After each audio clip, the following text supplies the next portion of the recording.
Sir ఇంకోటి ఏదైతే చూసుకుని మంత్రివర్గ విస్తరణ కూడా అదే ప్రతిపక్షాలు మాట్లాడుతూ ఉన్నాయి, మీ అధికార పార్టీలో ఉన్న మీ మంత్రులు కూడా కొంత అసంతృప్తి ఉన్నారని మాట్లాడుతున్నారు. ఏంటి మరి ఈ మంత్రివర్గ విస్తరణ ఎప్పుడు జరగబోతుంది?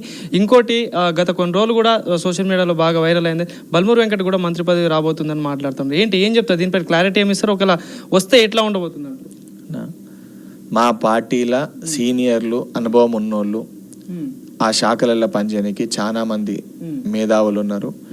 అండ్ ప్రతి దగ్గర కూడా ఆశించే వ్యక్తులు ఉంటారు. దాని తర్వాత పార్టీ, రాష్ట్ర నాయకత్వము, కేంద్ర నాయకత్వము నిర్ణయిస్తూ సోషల్ బ్యాలెన్స్ చేస్తూ అన్ని సామాజిక వర్గాలకి, అన్ని కులాలకి ప్రాధాన్యత ఇచ్చే విధంగా మంత్రివర్గ విస్తరణ అది ప్రభుత్వము, పార్టీ రెండు కలిసి తీసుకొని చేస్తారు. అండ్ నాకు అతి చిన్న వయసులో నా పార్టీ నన్ను నమ్మి శాసన మండలి సభ్యునిగా మా గౌరవ ముఖ్యమంత్రి గారు, ఉప ముఖ్యమంత్రి గారు, రాహుల్ గాంధీ గారు, కేసీ వేణుగోపాల్ గారు, ఖర్గే గారు అందరూ ఏకాభిప్రాయంతో నాకు శాసన మండలి సభ్యునిగా నాకు అవకాశం ఇచ్చారు.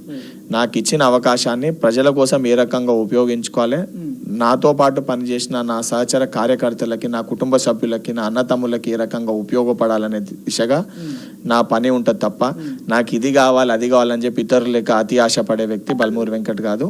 పార్టీ ఏ నిర్ణయం తీసుకుంటే ఆ నిర్ణయానికి కట్టుబడి పనిచేసే వ్యక్తిని నేను. Master mind